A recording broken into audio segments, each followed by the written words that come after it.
Gracias. Bueno, vamos a dar inicio. Les reitero mi nombre para quienes no me conozcan. Soy Rafael Caballero Álvarez, profesor investigador en la Escuela Judicial Electoral, y en esta ocasión tengo el enorme gusto de compartir esta tarde con ustedes para desarrollar este módulo sobre el desarrollo histórico de la democracia en México, que forma parte del diplomado sobre mecanismos de participación ciudadana. Bueno, la idea de este módulo, entiendo, porque bueno, yo no soy el coordinador es el doctor Luis Octavio Vado. Entiendo que es más bien tener algunos antecedentes del desarrollo democrático en nuestro país, como para quizás contrastar la realidad política actual y nuestro modelo de gobernanza electoral a la luz justamente de todos estos antecedentes. Quizás el contraste más pertinente, el contraste más interesante, lo podamos establecer entre el México del siglo XX y el modelo de gobernanza actual, que podríamos identificar como, o su origen lo podríamos identificar en la década de los años 90, igual del siglo XX. A lo mejor contrastando estos dos periodos es que podemos identificar las evidencias, o mejor dicho, las diferencias más evidentes, y de alguna manera este ejercicio de comparación quizás nos dé luz como para entender las características de nuestro sistema electoral, nuestro sistema político y electoral. Hoy este tipo de reflexiones me parece que resultan muy convenientes, muy oportunas, considerando que estamos ante lo que parece ser una inminente reforma electoral. Al principio parecía como que estas iniciativas de reforma electoral eran un tanto aisladas, de tipo unilateral, pero a la luz de los últimos acontecimientos pareciera ser que está en el ánimo de la mayoría de las fuerzas políticas avanzar en alguna reforma electoral. ¿Qué tan profunda, qué tan estructural va a ser esa reforma? Pues quizás todavía no alcancemos a dimensionarlo, ¿no? Hay algunos puntos de coincidencia entre estas iniciativas de reforma que ya se han anunciado por parte del presidente de la República, que de alguna forma creo que es la que marcó la pauta, la que inscribió el tema en la agenda pública de manera reciente, pero tenemos ya también por lo menos un par de iniciativas más que fueron presentadas en su momento por el Partido Acción Nacional y el Revolucionario Institucional, además de que, bueno, pues ya otros partidos como el Partido del Trabajo y el Partido Movimiento Ciudadano han por lo menos deslizado algunos temas que les interesaría abordar en esta discusión de la reforma electoral. El caso es que justamente en este contexto, que quizás resulte al final coyuntural, a lo mejor nos viene bien tener este tipo de reflexiones sobre cómo ha sido el desarrollo político, el desarrollo electoral de nuestro país, como para advertir cuáles serían en todo caso las mejoras, los ajustes de tuercas que tendríamos que hacer a nuestro andamiaje electoral. Bueno, sé que este horario a veces es un poco complicado, este horario después de la comida, media tarde, es un poco complicado para abordar algunos temas en específico, como este que vamos a comentar el día de hoy, que es más de corte histórico, por el sopor que se siente a esta hora del día, después de ingerir los alimentos, precisamente, pues a veces es un poco difícil realizar casi cualquier tipo de actividad. Pero bueno, pues la idea es que resulte esta sesión y bueno, la del día de mañana que también corresponde a su servidor desarrollar, pues que resulten un tanto amenas, que les resulten sobre todo interesantes y provechosas para sus propósitos, sus objetivos de capacitación y de formación como parte de estos programas que desarrolla la Escuela Judicial Electoral. Bueno, para evitar divagar, yo siempre suelo utilizar una presentación de PowerPoint que me sirva como apoyo en términos temáticos y también de alguna forma como apoyo didáctico en términos visuales. Entonces, bueno, pues me voy a apoyar en esta presentación de PowerPoint. Básicamente la estructura que vamos a desarrollar en este módulo Está dividida en dos grandes segmentos, cada uno correspondiente a las sesiones que integran este módulo, es decir, la de hoy y de mañana, de tal suerte que en esta primera sesión, este primer bloque consistirá en comentar, discutir algunos antecedentes históricos de nuestro sistema político, más que del sistema electoral, del sistema político mexicano, sobre todo durante la etapa del nacimiento de nuestro país como nación independiente. De tal suerte que el día de hoy vamos a enfocarnos sobre todo a revisar o a recordar algunos acontecimientos políticos del siglo XIX, y el día de mañana nos enfocaremos a comentar el desarrollo histórico del sistema político mexicano en términos más contemporáneos. Es decir, que mañana abordaremos el desarrollo político y electoral, acá sí, de nuestro país a partir del periodo revolucionario. Bueno, una última consideración antes de comenzar propiamente estriba en invitarles muy atenta y copiosamente a que si alguien desea hacer alguna aportación, plantear alguna inquietud, alguna duda, algún punto de discusión, de debate, por favor lo haga sin ningún tipo de cortapisa. A final de cuentas, este es un espacio académico, y los espacios académicos resultan mucho más provechosos, me parece, en la medida en que todos los sujetos que forman parte del proceso de aprendizaje toman partido, ¿no? O por lo menos la mayoría de quienes integran un espacio o una comunidad intelectual o académica. Entonces, bueno, pues yo las invitaría a que a lo largo de la exposición, si alguien desea hacer alguna intervención, se sienta con plena libertad de hacerla. Para lo cual únicamente les solicitaría que me pidan el uso de la palabra con esta herramienta de la manita o abriendo su micrófono. Yo con todo gusto les cedo el uso de la voz, esto con el propósito únicamente de tener un control sobre las intervenciones, evitar que nos empalmemos, si de por sí resulta a veces complicado cuando tenemos estos empalmes, estas interrupciones en las conversaciones vis a vis de manera presencial, pues bueno, a la luz de las nuevas tecnologías, esto realmente puede resultar complicado, ¿no? Sabemos que basta con que alguien abra su micrófono para que se distorsione la conversación, ¿no? Entonces, ese es el único propósito de que me den oportunidad de cederles yo el uso de la voz, con este indicativo que ya les he comentado, ¿no? Con la manita o con la apertura del micrófono en sí mismo. Bueno, esto por supuesto también con independencia de que quizás al final de las sesiones podamos abrir un espacio exprofeso para tener este intercambio, esta retroalimentación. Bueno, vamos a comenzar entonces. Eh, con esta parte, bueno, sé que me estoy yendo como muy atrás en la línea del tiempo, no nos vamos a detener demasiado, por supuesto, en el entendido de que en esta etapa histórica de nuestro país, quizás, bueno, no quizás, sino realmente no podemos identificar ningún antecedente de democracia en México, en el territorio en el cual se asienta nuestro país antes de recibir justamente esta denominación de México o de Estados Unidos mexicanos, ¿no? Pero quizás convenga de cualquier forma hacer mención de este periodo histórico, a lo mejor como para contrastar justamente la organización política y social de este periodo de la historia de nuestro territorio, de lo que hoy es México, con el estado de cosas actual, ¿no? En tal virtud, lo que podemos comentar es pues algo que quizás todos sepamos prácticamente desde nuestras primeras clases de historia que recibimos en la primaria, en la secundaria, ¿no? Que en los modelos de organización política del mundo prehispánico, estos se distinguían sobre todo por ser de tipo estructural, pero jerárquico.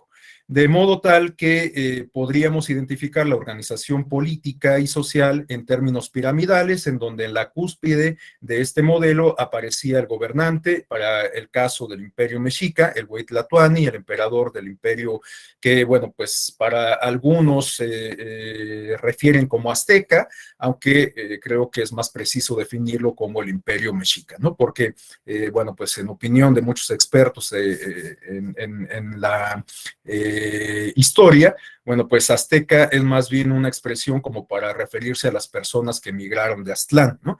En tal sentido, bueno, sabemos de sobra que los mexicas emigraron de Aztlán, pero también hay algunas evidencias de que otros grupos étnicos de América del Norte, sobre todo, provenían también de la punta norte de nuestro continente, ¿no? Algunos pueblos, incluso apaches o de indígenas americanos, también encuentran su origen en este lugar mítico de Aztlán, ¿no?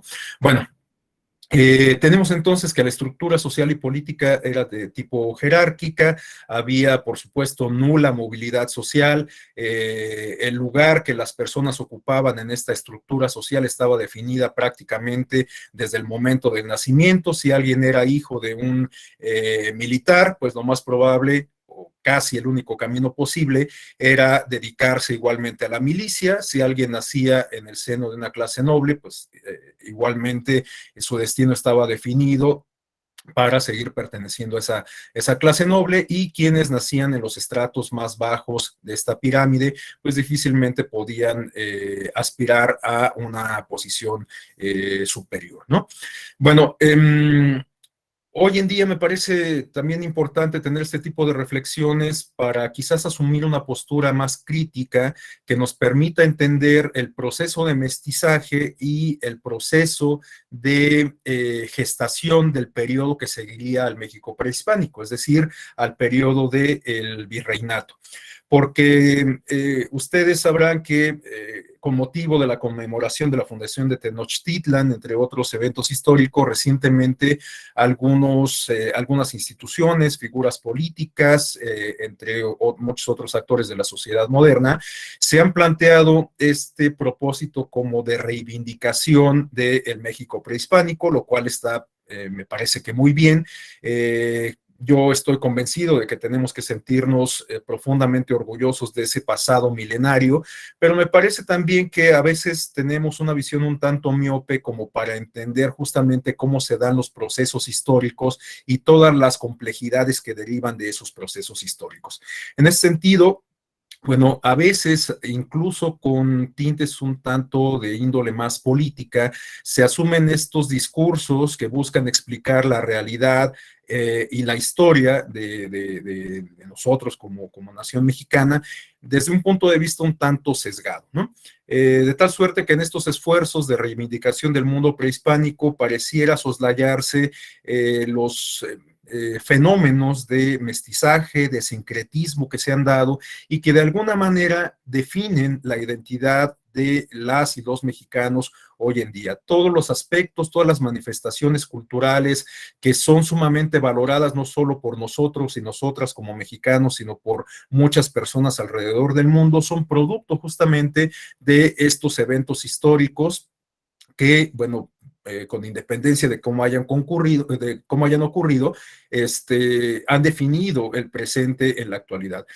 Para no ir lejos, la manifestación, solo por citar un ejemplo, la manifestación cultural de la gastronomía, pues en realidad no es una manifestación cultural pura, es decir, que en la gastronomía mexicana, en las distintas regiones de nuestro país, lo que vemos casi de manera invariable es este sincretismo, esta combinación entre el mundo occidental y el mundo indígena. Todos estos platillos típicos como el chocolate, como el mole, como la cochinita pibil en Mérida, pues en realidad son producto del mestizaje, de este sincretismo cultural entre la unión de los dos mundos. Entonces, me parece importante, o por lo menos en lo particular, me resulta en estos términos de interés compartírselos porque, reitero, a veces solemos asumir una postura un tanto sesgada respecto a el desarrollo de nuestra historia, ¿no?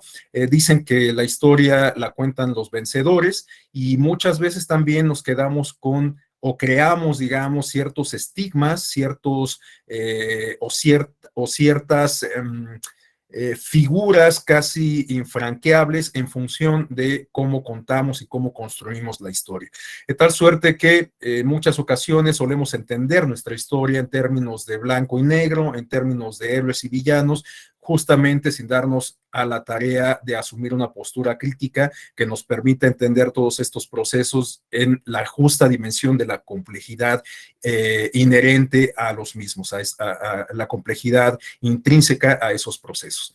Bueno, dicho estos apuntes, pasamos ahora a la siguiente etapa histórica, la del virreinato. Igualmente no nos vamos a detener demasiado, porque en realidad esta estructura de organización social y política, de alguna manera, guardadas las debidas proporciones, por supuesto, tenía ciertas semejanzas con el estado de cosas previo, es decir, la sociedad se organizaba de manera jerárquica, había la clase más numerosa o el sector más numeroso de la población lo integraba la clase más desfavorecida, que en este caso estaba integrada por las personas indígenas, por bueno, lo que en su momento se conoció como las castas, estos colectivos sociales que derivaron justamente de esos procesos de mestizaje, etcétera, ¿no?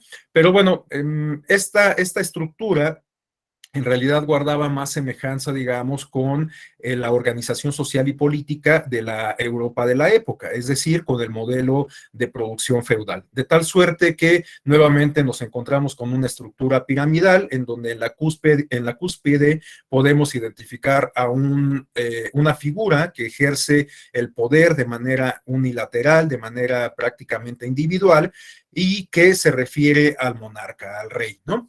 Igual que ocurría en el caso del México prehispánico, en el modelo feudal podemos identificar un fuerte vínculo que existe entre la clase o el grupo integrado por las personas religiosas, los sacerdotes, em, junto con el monarca, con la clase noble, ¿no? Bueno, en el caso prehispánico teníamos justamente los sacerdotes, las personas sabias, etcétera, que de alguna manera estaban muy cercanas al Huaytlatóani, al emperador, ¿no?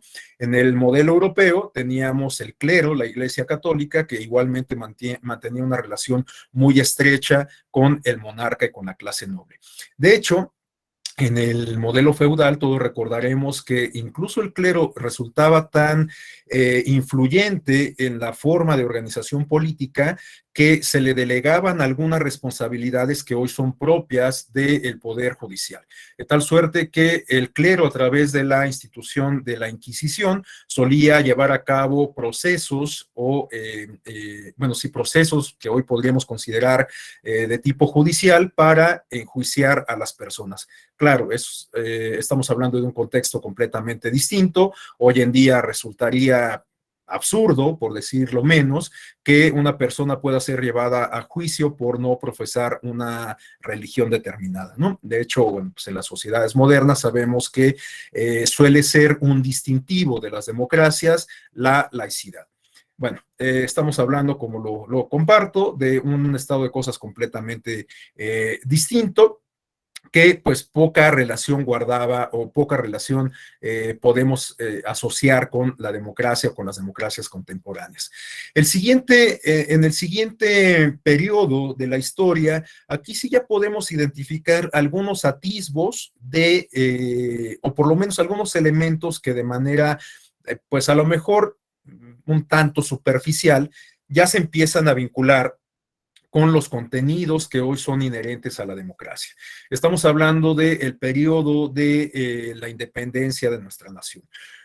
¿Por qué comento esto de que quizás aquí es donde podemos identificar los primeros antecedentes históricos de la democracia? Pues porque aquí es donde podemos advertir algunos de los elementos que hoy en día siguen estando presentes en la teoría, siguen estando presentes en la realidad política de los contextos democráticos. Este tipo de conceptos, de expresiones de voces como la autonomía, la independencia, la libertad, los derechos, podemos identificar su génesis para el caso mexicano justamente en este periodo de la historia, en el inicio de la gesta por la independencia de México. Bueno, no nos vamos a detener demasiado igual para no, hacer esta clase tan tediosa, Pero me parece que resulta casi ineludible que hagamos mención de algunos aspectos torales de este periodo, algunos aspectos insoslayables de este periodo histórico. Bueno, por principio de cuentas, algo que resulta obligado, como les comento, se refiere a este inicio de la gesta independentista a cargo de un grupo de insurgentes encabezados por el cura Miguel Hidalgo. Bueno, todos sabemos este pasaje de la historia, incluso hasta la persona, me atrevería yo a decir, con menor preparación educativa, tiene alguna noción de este periodo de la historia de México, ¿no? Pero hay algunos elementos que no son del todo claros o que no solemos tener tan presentes en el imaginario colectivo. Por ejemplo, hoy en día, cuando conmemoramos justamente el inicio de la independencia, las loas que hacen los representantes populares, en particular los titulares del Poder Ejecutivo en los distintos órdenes de gobierno, en el federal, en el estatal y en el municipal, pues son vítores hacia la nación independiente. Como todos saben, se grita Viva México y se hacen loas a estos héroes que iniciaron la gesta de independencia, ¿no? Pero evidentemente en ese contexto, cuando todavía pertenecíamos a la nueva, o mejor dicho, el territorio era denominado como el Virreinato de la Nueva España, pues difícilmente podríamos considerar que Hidalgo gritara Viva México, ¿no? Es en realidad una suerte de misterio de muchos de los que guardan nuestra historia, qué fue lo que realmente gritó Hidalgo, aunque muchos historiadores coinciden en señalar que en realidad el grito de Hidalgo fue muera el mal gobierno, viva Fernando VII.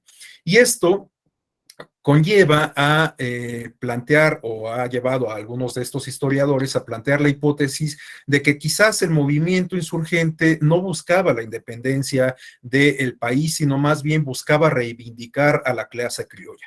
Esta clase criolla que estaba representada por estos insurgentes, precisamente quienes gestaron el movimiento de independencia, quienes lo planificaron y quienes lo iniciaron, en realidad no eran las clases oprimidas, no eran los pueblos y comunidades indígenas, sino eran estas personas pertenecientes al estrato social de los criollos. Sabemos que los criollos eran españoles, o mejor dicho, descendientes de españoles, pero ya nacidos en el continente americano. Por lo tanto, ocupaban una posición importante en la estructura, en la organización social y política, pero los altos puestos, las altas posiciones de esta estructura estaban reservadas para los peninsulares, es decir, para los españoles nacidos en España. Entonces, bueno, les digo, hay algunas hipótesis que seguramente varias de ustedes han escuchado respecto a que quizás Hidalgo no estaba buscando la independencia de la Nueva España, sino más bien estaba buscando reivindicar a la clase criolla. Y por ello es que bueno, pues se le atribuye este grito, que también se explica, por supuesto, reconociendo lo que estaba ocurriendo en la península ibérica. Recordemos que en ese periodo justamente el monarca español había sido depuesto por Napoleón Bonaparte y en su lugar había impuesto a su hermano, ¿no? Quien coloquialmente, incluso en los anales de la historia, ha sido conocido como Pepe Botello, aparentemente ante o por una afición al alcohol, que hasta donde yo sé no se ha corroborado del todo, ¿no? Nuevamente estamos frente a uno de estos mitos sin comprobación plena de la historia de nuestro país y, bueno, de la historia mundial, ¿no? Adelante, Berardo, por favor.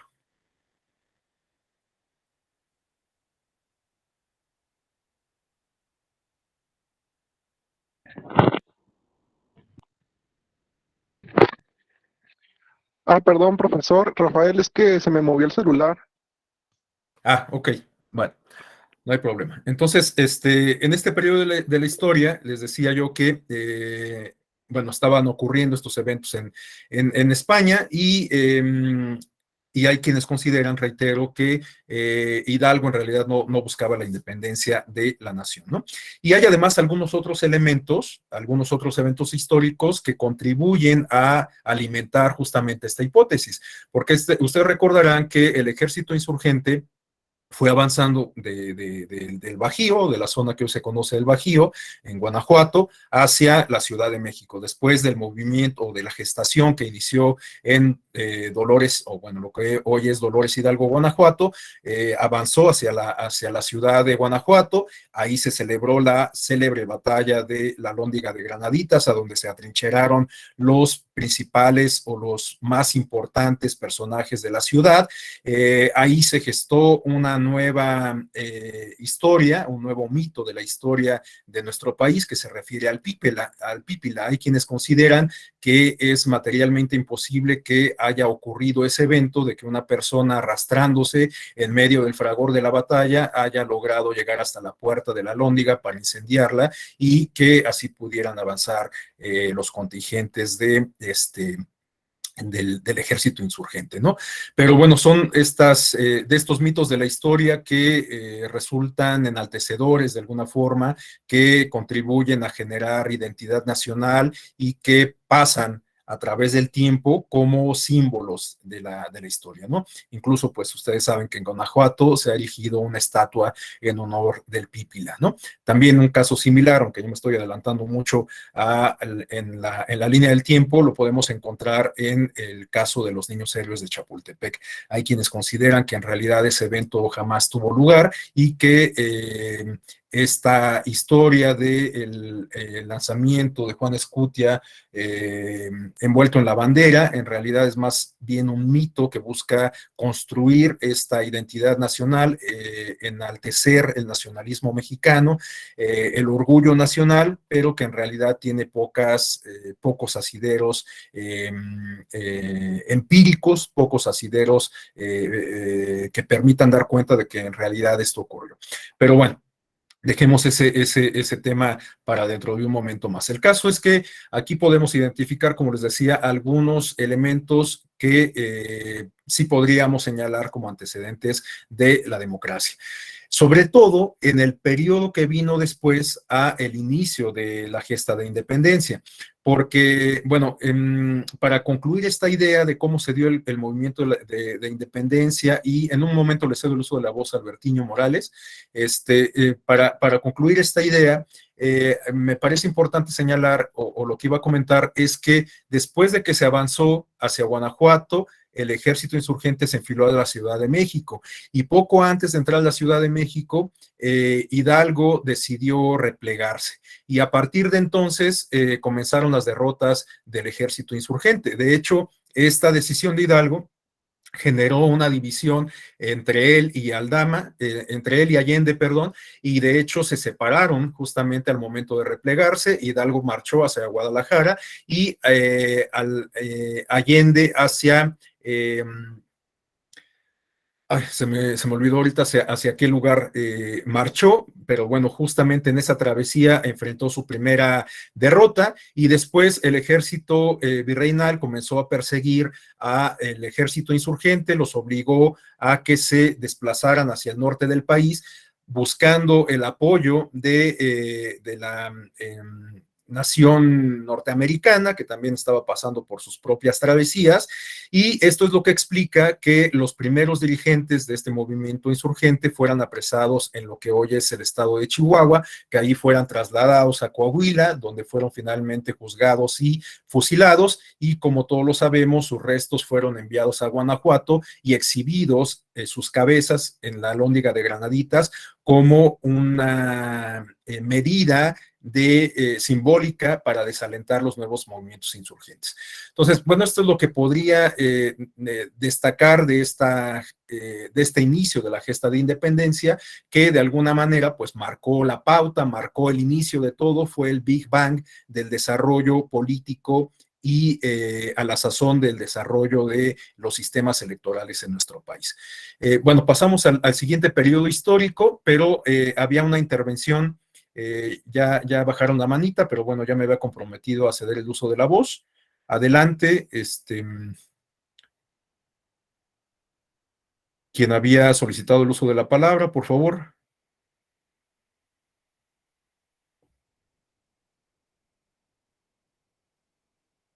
Albertinho Morales, si no me equivoco.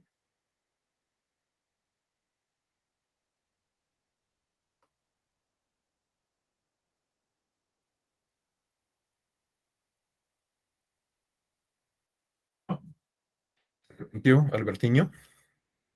Bueno, mientras lo piensa, entonces pasamos a la siguiente, al siguiente periodo histórico, pero aquí me parece importante también hacer un paréntesis o identificar un paréntesis en este periodo histórico de la gesta de independencia para comentar algo que quizás, bueno, no quizás, sino que guarda un antecedente directo con la materia electoral. Estamos hablando de la configuración de una autoridad electoral de carácter efímero que únicamente se integra para llevar a cabo un ejercicio comicial. Eh, Me estoy refiriendo a las mesas receptoras de votos. Hoy en día, en el sistema o en el modelo de gobernanza electoral que tenemos en la actualidad, en México en particular, esta autoridad electoral es la que conocemos como mesas directivas de casilla. Esta autoridad que se integra el día de la jornada electoral para hacer acopio de los votos. Como sabemos, esta autoridad tiene este carácter efímero, ya que únicamente se erige, únicamente se integra para cumplir con esta función de recibir y contar los votos. Sabemos que se integra por ciudadanas y ciudadanos y que una vez que cumple con esta función, desaparece. Bueno, esta autoridad, esta figura toral de nuestro sistema electoral mexicano, encuentra un antecedente directo en esta figura que tenemos en pantalla. En las juntas electorales, las juntas electorales de parroquia, de partido y de provincia. Estas juntas se encargaban justamente de recabar los votos para designar a representantes populares. Pero bueno, ustedes me van a decir, si estamos hablando, si ya comentamos que durante el periodo virreinal teníamos una estructura política jerárquica en donde era prácticamente imposible que tuviéramos movilidad social, ¿qué sentido tenía que se designaran representantes populares? ¿Para qué se hacía este ejercicio? Bueno, les decía que es importante que tengamos, que asumamos justamente una postura crítica como para que podamos entender la complejidad de los procesos históricos. Mientras en México se estaba gestando un movimiento que después resultó enfocarse a lograr la independencia del territorio de lo que hoy es México. En España, a la luz de estos acontecimientos que se estaban ocurriendo allá, que implicaron la usurpación del trono español. Bueno, en ese contexto, ya también en la Europa occidental se estaban planteando algunas ideas que tienen que ver con los pilares de las democracias modernas, estos a los cuales ya hemos hecho alusión: la libertad, la fraternidad, la igualdad, los tres principios básicos que alimentaron ideológicamente la Revolución Francesa, la idea de soberanía, de que el poder recae en el pueblo, la idea de revivir la democracia,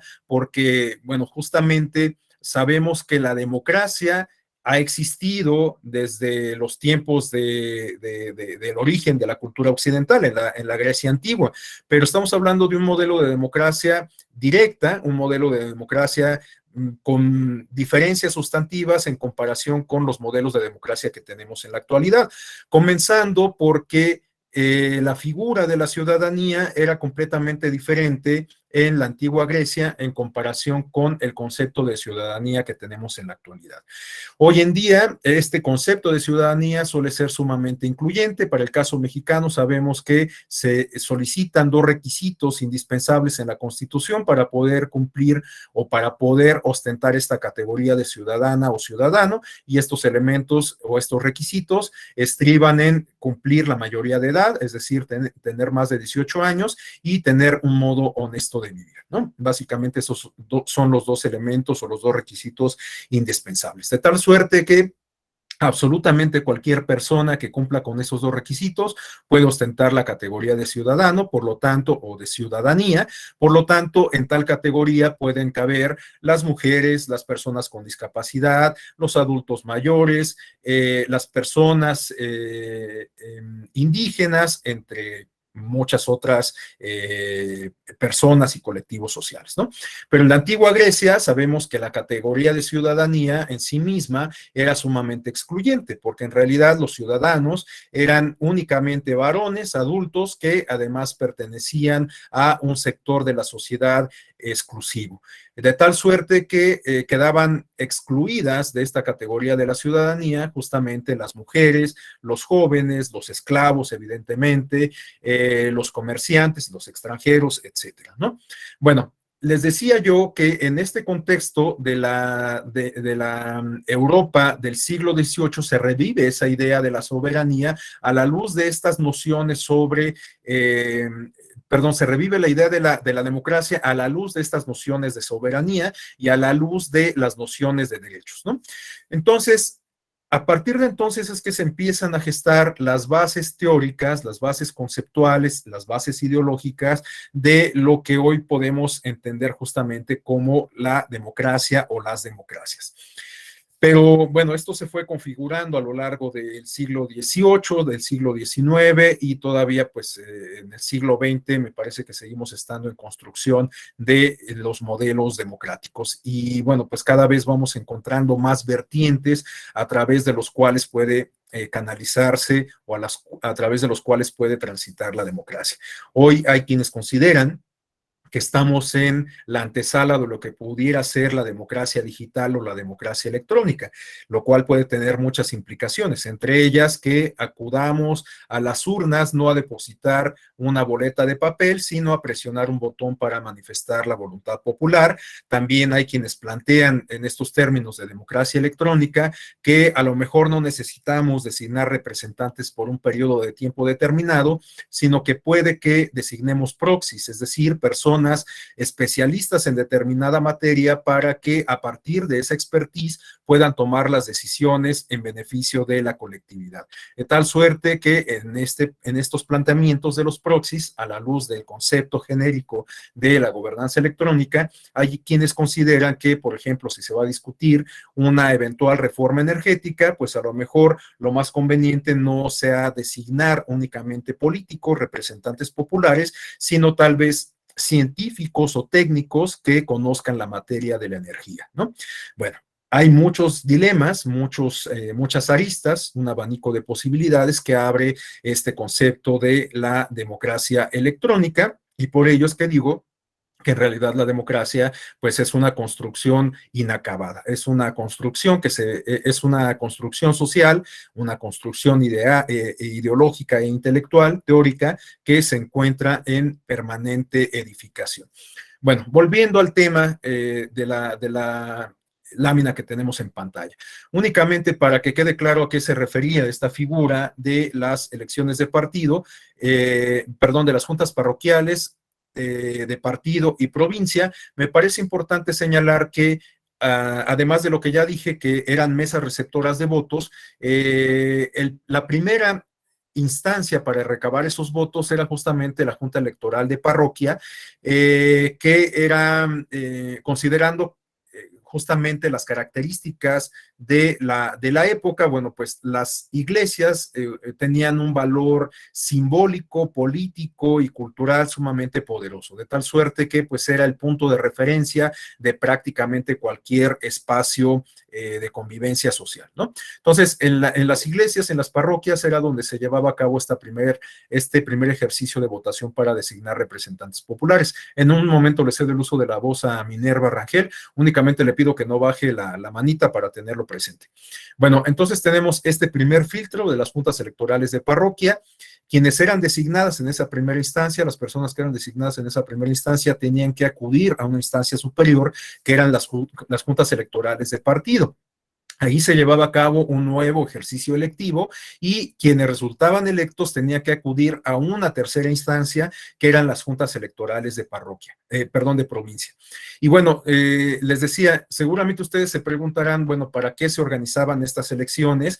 Y la respuesta es que en este contexto histórico, en España se estaban llevando a cabo los ejercicios de integración de las Cortes españolas que darían paso a la discusión y aprobación en su momento de la ley, de la Constitución de Cádiz. Doy por sentado que quizás la mayoría de ustedes sean abogadas y abogados y entenderán mucho mejor que yo de la historia del constitucionalismo iberoamericano. Seguramente conocerán más a detalle estas cuestiones relacionadas con la Constitución de Cádiz, con el Estatuto de Bayona, etcétera. Pero bueno, yo lo menciono simplemente como para señalar este evento histórico que estaba teniendo lugar en la península a la luz de lo que estaba ocurriendo en México. De hecho, hay quienes consideran que quizás si la Constitución gaditana y el ejercicio parlamentario que le dio origen se hubiera logrado mantener a lo largo del tiempo, quizás el rumbo de la independencia de nuestro país hubiera sido distinto, ¿no? Eso, pues, en realidad no lo podemos saber a ciencia cierta. Y para complementar esta información que estoy comentando, me parece igualmente importante señalar que hubo participación de diputados novohispanos en las Cortes Españolas que discutieron la Constitución de Cádiz. Justamente para eso se llevó a cabo este ejercicio de las juntas electorales de parroquia, de partido y de provincia. Este ejercicio es lo que permitió designar a varios diputados de América, no solamente de lo que hoy ocupa el territorio mexicano, sino de otros territorios de Centro y Sudamérica. En el caso mexicano, quizás las figuras más emblemáticas sean la de Guridi y Alcocer y Miguel Ramos Arizpe como diputado de Coahuila. Sabemos también que en ese momento el territorio de Coahuila estaba unido al de Texas, ¿no? Entonces representaba Ramos Arizpe a Coahuila y Texas. Ahora sí, adelante, Minerva, por favor. Entendí mal o quizás no alcancé a comprender. Cuando usted se refiere a la ciudadanía, yo entiendo que es la calidad que debemos de tener las personas por haber nacido en un territorio determinado o bien por haberlo adquirido a través de la naturalización. Pero me confundí cuando usted dice que debería tener cierta edad. Yo entiendo que esa cierta edad para mí es un atributo, una característica para que podamos ejercer ciertos derechos y ciertas obligaciones, en este caso en México. Entonces, si me pudiera nada más aclarar como la característica para ejercer ese derecho o como el lugar donde yo nací para poder ser ciudadano de ese derecho.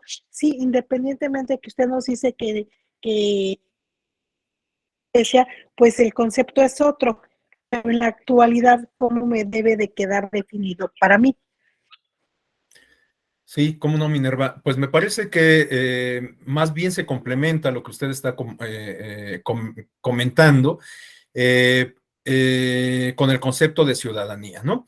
Es decir, en efecto, pueden aspirar a obtener la categoría de ciudadanía las personas nacidas en territorio nacional o bien aquellas nacidas en el extranjero que se sujeten a todo un procedimiento para obtener la nacionalidad mexicana, pero evidentemente necesitan también cumplir con los otros dos requisitos establecidos en el artículo 35 de la Constitución que se refieren a tener un modo honesto de vivir y la mayoría de edad, ¿no? Entonces me parece que es más bien complementario el dato que usted está dando con lo que yo había comentado. Y bueno, solo para ampliar todavía más su duda, yo abonaría a las discusiones que se están teniendo en algunos circuitos académicos respecto a difuminar algunas de estas fronteras, algunos de estos contornos constitucionales y legales que los países se han dado para acuñar el concepto de ciudadanía. Me refiero a que algunas propuestas teóricas, algunas propuestas que provienen de la academia, se plantean la posibilidad de pensar en adelante en ciudadanos universales, en ciudadanos del mundo, ¿no? Y esto, aunque parezca un tanto descabellado, creo que tiene cierto asidero a partir de experiencias concretas, como puede ser el caso de la Comunidad Europea. Ahí, bueno, pues ustedes saben que el tema de la ciudadanía es un tanto complejo porque no es que los españoles renuncien a ser ciudadanos españoles, esta categoría constitucional y legal les permiten participar en la vida política de ese territorio, de esa nación, pero al mismo tiempo pertenecen a una comunidad mucho más amplia que está integrada por los distintos países que integran la Comunidad Europea. Entonces, hay quienes consideran que eventualmente tendríamos que renunciar a esta tradición histórica de cómo hemos acuñado el concepto de ciudadanía a la luz de los retos que nos plantean fenómenos como la globalización, a la luz de los retos que nos plantean fenómenos como las problemáticas internacionales como el calentamiento global, los conflictos bélicos, entre otros, ¿no? Pero bueno, pues esa es una discusión aparte, simplemente lo menciono porque me vino a la mente esta idea a partir de lo que usted comenta. No sé si haya contribuido a aclarar su inquietud, Minerva. Conceptos han de ir pegado uno con el otro.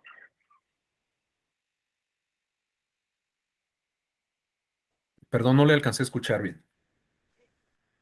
Entiendo que en estricto sentido los conceptos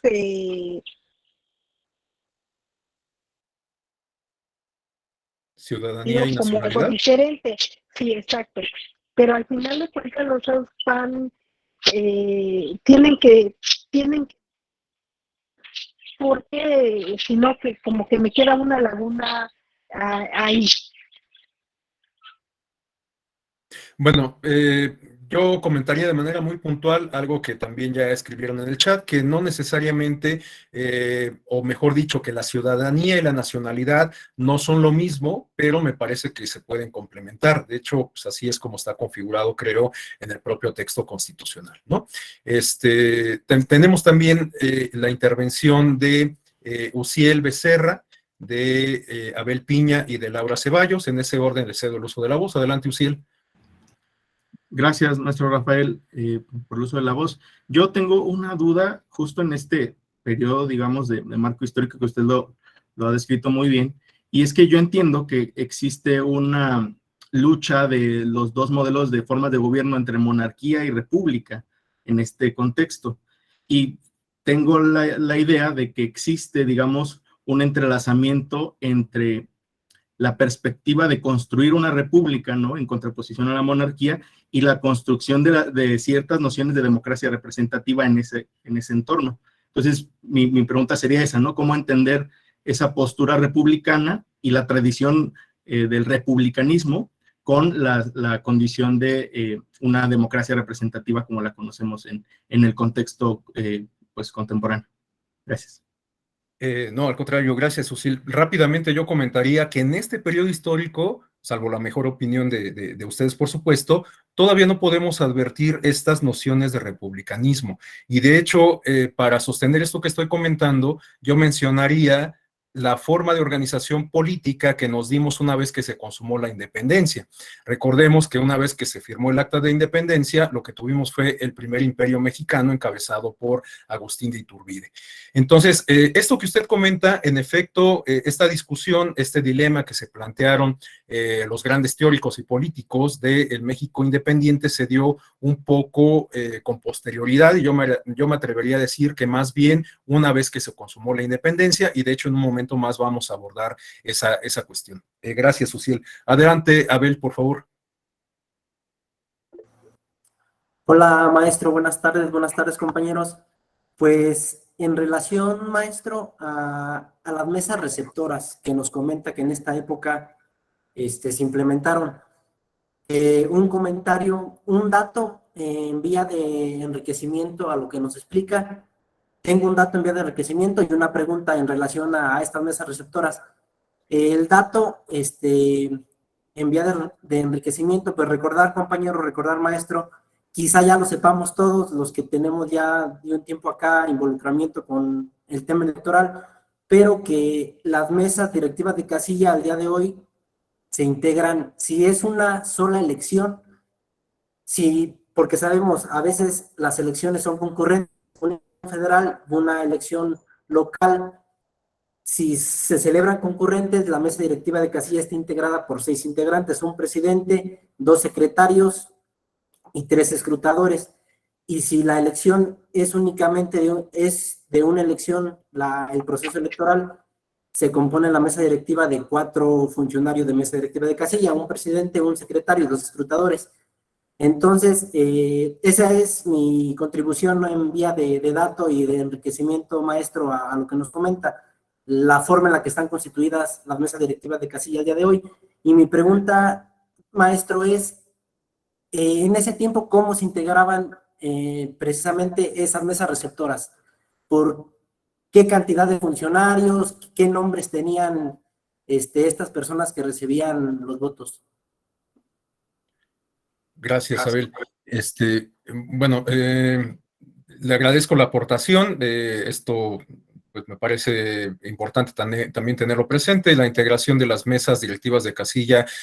Hoy en día, esta figura de la casilla única que encuentra su origen en la reforma del año 2014, a la luz de esta configuración de nuestro modelo de gobernanza electoral, que ahora es de tipo centralizado, ¿no? Muchas gracias por el aporte. ¿Y cómo se integraba la mesa directiva o las mesas receptoras de votación? Bueno, pues justamente aquí tenemos los cargos que integraban la mesa, ¿no? Era un presidente que era el cura, el párroco, el representante eclesiástico, 2 escrutadores y un secretario que no eran, digamos que, perdón por la expresión, pero no eran cualquier ciudadano, eran ciudadanos de renombre, ciudadanos connotados, personas que pertenecían a una clase que podríamos considerar aristocrática, no eran personas del pueblo. De hecho, como lo vamos a ver a continuación, durante buena parte del siglo XX la ciudadanía seguía siendo excluyente porque esta solamente podía ser ejercida por una clase acomodada, por personas acomodadas, personas que podían garantizar una renta, no cualquier persona. De hecho, el voto universal, seguramente esto ya ustedes lo saben, para el caso mexicano, en realidad no lo tendríamos sino hasta la Constitución del 17, ¿no? Entonces, bueno, es lo que podría comentar al respecto, Abel. Muchas gracias por el aporte y, bueno, para cerrar este bloque de intervenciones, le cedo el uso de la palabra a Laura Ceballos. Hola, maestro Rafa, ¿cómo está?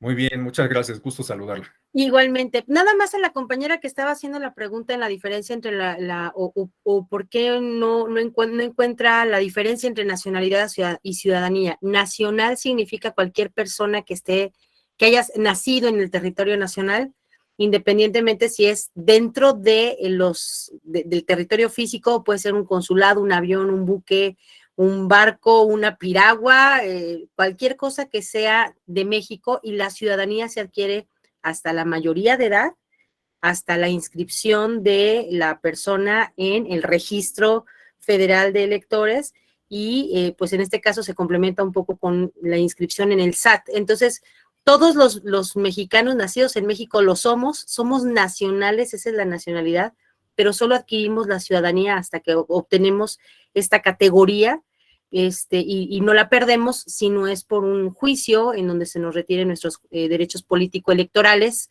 como en el caso, por ejemplo, de las personas que son sujetas a un juicio por un homicidio. Nada más era esa precisión y decir que sí está bien padre cuando dicen el derecho universal se instituyó en la Constitución de 1917, pero para las mujeres no lo fue así, sino hasta mediados del siglo XX.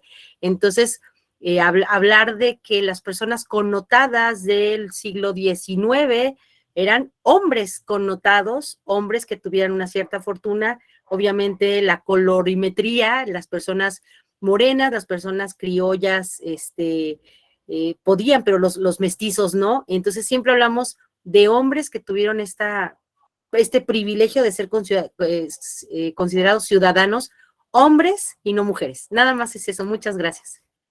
Muchas gracias por las aportaciones, Laura. Pues creo que ya da más elementos para aclarar las inquietudes de Minerva con mucha precisión y tiene toda la razón, aun cuando en la Constitución del 17 podríamos considerar que se reconoce el voto universal porque la ciudadanía ya no está condicionada a una circunstancia económica, digamos, o de estrato social. Ciertamente las mujeres todavía tardaron prácticamente medio siglo como para poder ejercer la ciudadanía constitucionalmente reconocida. Muchas gracias, Laura.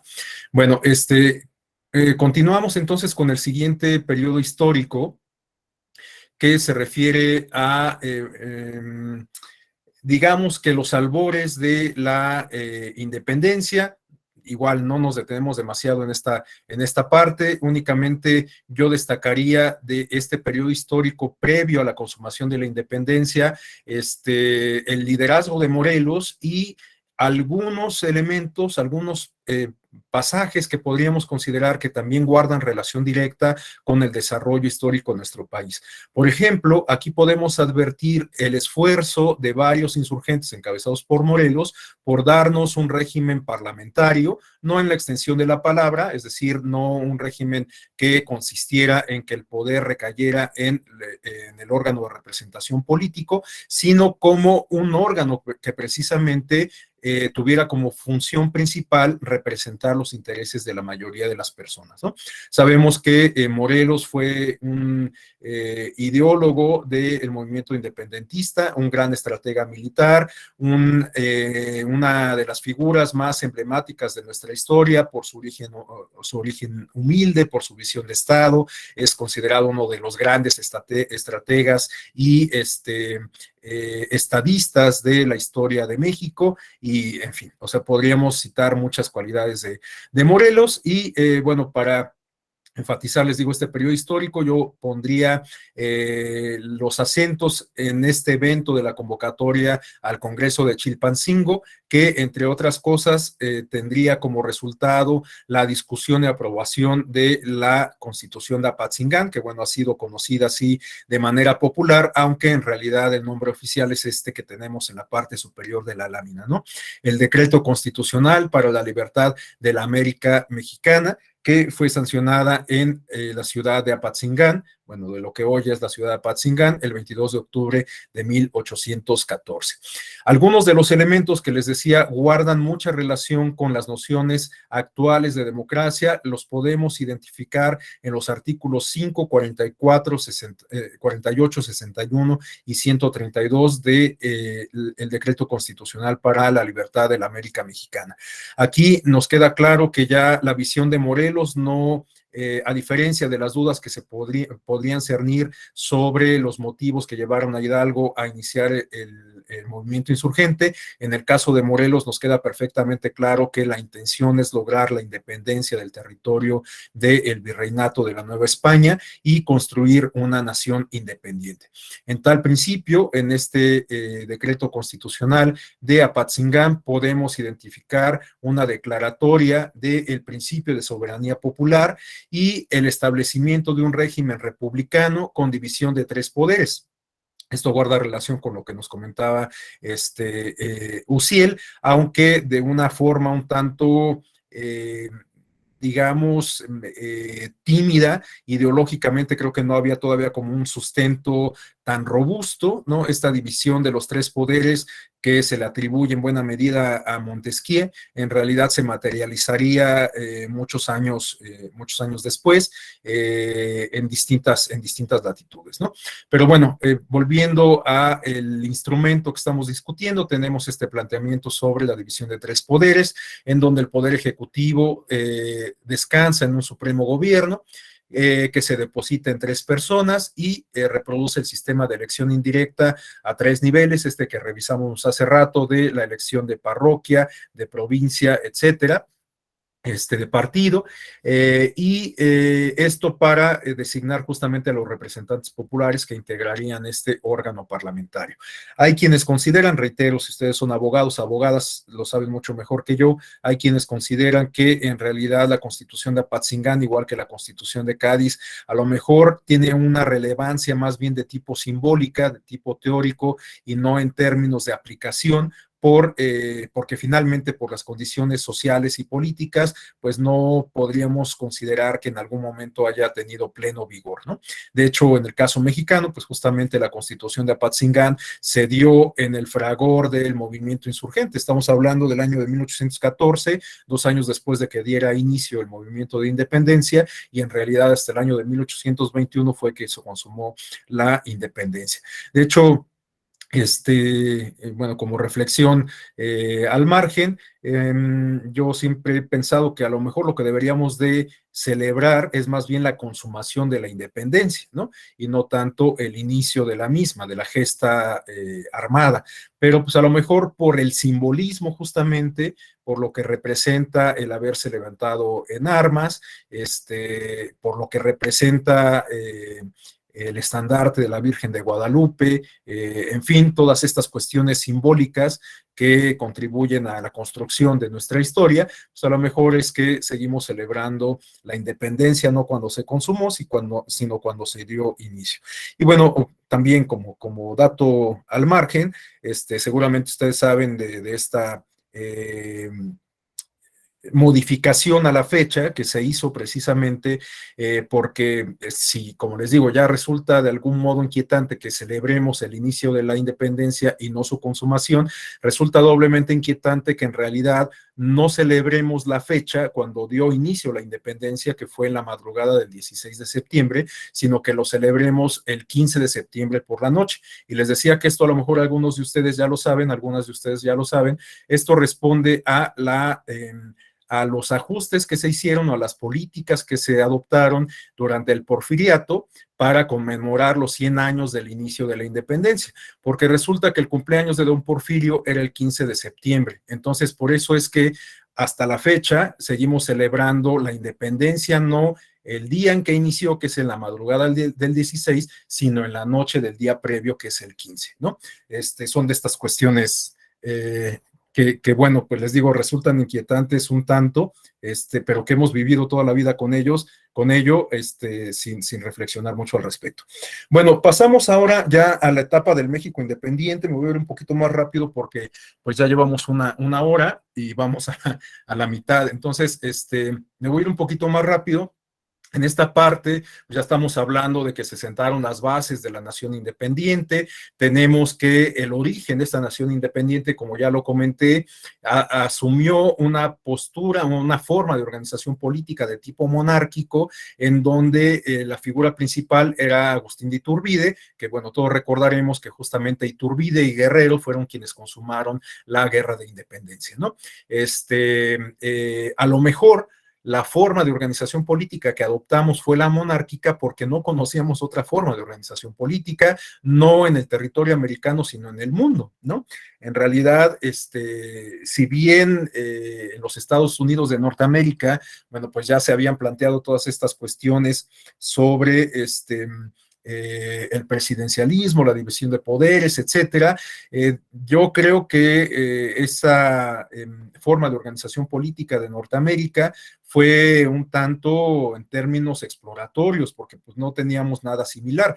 En México a lo mejor optamos, o en lo que en este momento ya podríamos considerar como México, optamos por el modelo monárquico, quizás porque no conocíamos una forma de organización política distinta, ¿no? Y de hecho, durante esta primera etapa del siglo XIX, en realidad nos debatimos sobre adoptar un modelo republicano o un modelo monárquico, ¿no? Esta discusión, este dilema que nos planteaba Uciel, en realidad estuvo presente durante prácticamente toda la mitad del siglo XIX, y de hecho eso fue lo que llevó a que en la década de 1860 tuviéramos un nuevo intento por adoptar una monarquía como forma de organización política con la imposición de Maximiliano de Habsburgo, ¿no? Otro personaje que en lo particular a mí me parece que ha sido juzgado por la historia de una manera sumamente severa, porque yo creo que en buena parte el abandono que sufrió Maximiliano de Habsburgo en México por la clase política que originalmente lo había traído, se debe a que Maximiliano resultó bastante más liberal en algunos aspectos que los propios liberales de la época, ¿no? Entonces, bueno, eso como comentario al margen. Les decía que en muchas ocasiones solemos juzgar la historia en términos de blanco y negro, de héroes y villanos, y pues perdemos estos matices. A final de cuentas, todas las personas, todos los personajes históricos son personas de carne y hueso, con filias, fobias, con pasiones, con intereses, con expectativas, con vicios, y bueno, pues solemos perder de vista esto, ¿no? Solo para complementar esto que estoy diciendo, bueno, a don Porfirio se le atribuyen muchos de los males de la historia de México, se le reconoce como como un dictador, ¿no? Que bueno, pues por supuesto lo fue, se afianzó al poder, no lo dejó sino hasta que se levantaron en armas en su contra, pero don Porfirio sentó muchas bases de la industrialización en nuestro país. En términos económicos había una solidez. Don Porfirio dio un impulso a la cultura en nuestro país. Uno de los ejemplos más emblemáticos lo encontramos en la capital con el Palacio de Bellas Artes. En fin, hay muchas cosas que podríamos atribuir a don Porfirio, ¿no? Pero bueno, pues también estas cuestiones que resultan negativas y que son evidentes, tampoco las podemos soslayar. En el caso de Benito Juárez también, sabemos que Benito Juárez es uno de los próceres de la patria, es alguien que restauró la República, que afrontó justamente este intento de invasión francesa y de imposición de la monarquía encabezada por Maximiliano, pero también don Benito Juárez ocupó muchas veces la presidencia de la República y de hecho dejó de ser presidente porque lo sorprendió la muerte, ¿no? Si no, quién sabe cuántos años más lo hubiéramos tenido como presidente de la República. Y por ahí también hay un pasaje que no suele ser muy contado, que se refiere a el acuerdo MacLean-Ocampo, en donde se comprometían algunos recursos del territorio, bueno, de la nación mexicana para obtener el apoyo del gobierno de los Estados Unidos, ¿no? Entonces, les digo, hay muchos pasajes de la historia que solemos soslayar justamente por adoptar esta visión un tanto parcial o un tanto sesgada del desarrollo histórico de nuestro país. Bueno, entonces, en esta etapa, les decía, aquí ya es donde se da este dilema de optar por el republicanismo o optar por una monarquía, ¿no? Y aquí es donde podemos advertir la conformación de lo que pudiéramos considerar los grupos políticos antecedentes directos de los partidos políticos. Estamos hablando de los grupos liberal y del grupo conservador. Hoy en día este discurso de confrontación entre liberales y conservadores ha sido revivido por el titular del Ejecutivo, por el presidente Andrés Manuel López Obrador, pero me parece que es un tanto anacrónica, digamos, esta comparación que hace, pero bueno, en el discurso al presidente le funciona bastante bien, ¿no? Pero bueno, en este contexto tenemos esta pugna entre estos grupos que les decía, podríamos identificar como el origen de los partidos políticos en nuestro país.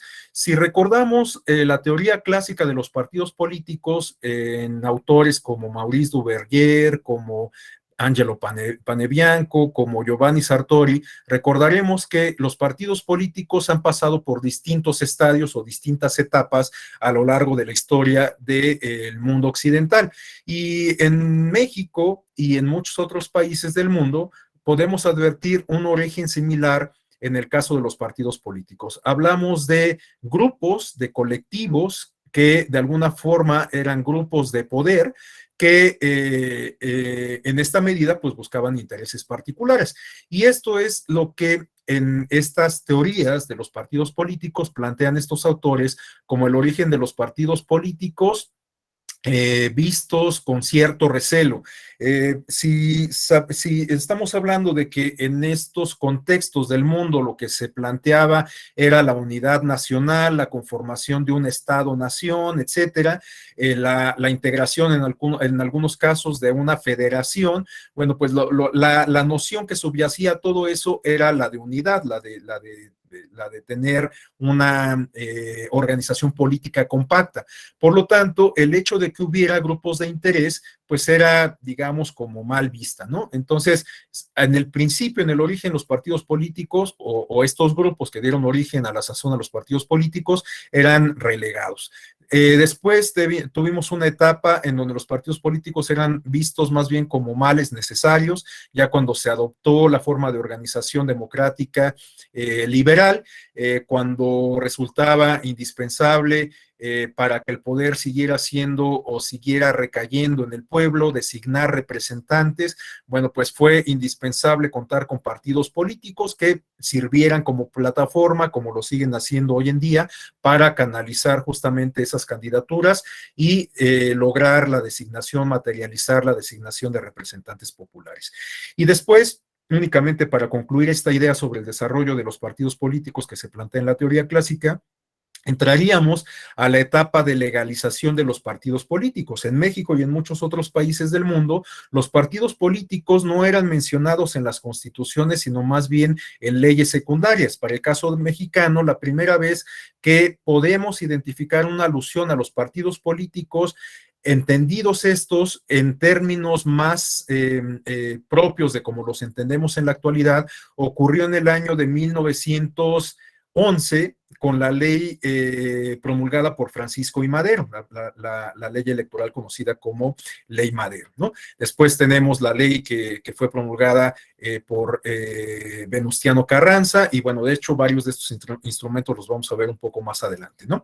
Bueno, todo esto para señalar cómo ha sido el desarrollo de los partidos políticos en México y en otras latitudes. La última etapa que suelen mencionar estos autores en la literatura especializada se refiere justo a la etapa de constitucionalización de los partidos políticos, es decir, cuando se reconoce la naturaleza jurídica de estas instituciones políticas en los instrumentos constitucionales, ¿no? En las piedras angulares de los sistemas jurídicos y de organización política. Y esto no lo veríamos sino hasta la etapa de posguerra, es decir, después de la Segunda Guerra Mundial. Para el caso mexicano, ustedes lo deben saber muy bien, esta etapa o este proceso de constitucionalización lo podemos observar con la reforma que para muchos autores marcó la pauta del desarrollo democrático en nuestro país y que data del año de 1977, ¿no? Esa reforma que dio como producto la LOPE, la Ley Orgánica de Partidos y Procedimientos Electorales, esa reforma que otorgó desde entonces a los partidos políticos como prerrogativa permanente el financiamiento público y sobre todo el acceso a radio y televisión, ¿no?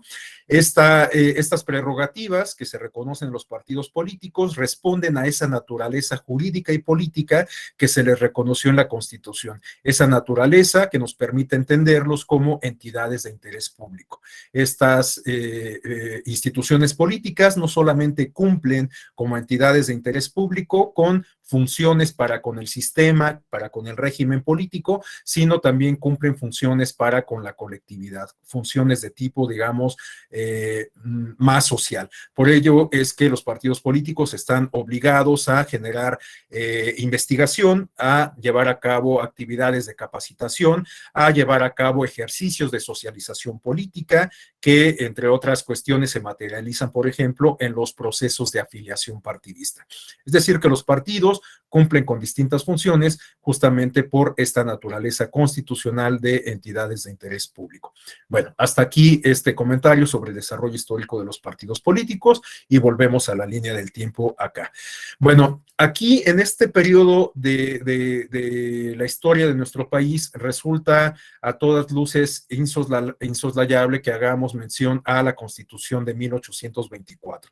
La primera Constitución, la primera piedra angular de la organización política de nuestro país como México o como nación independiente, ¿no?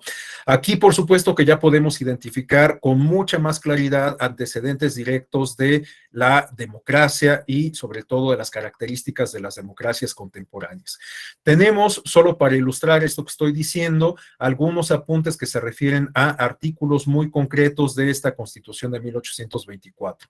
En el artículo 1, aquí hago brevemente un paréntesis para decir por qué no uso números ordinales. Yo sé que suele ser muy común que nos refiramos al artículo primero, segundo, tercero de la Constitución, pero yo no sé por qué después ya se pierde después del artículo 10º, es decir, nunca decimos el artículo 24º de la Constitución, ¿no? Entonces, por eso yo prefiero usar o no usar, en este caso, artículos ordinales y siempre digo el artículo 1, el artículo 3, etcétera.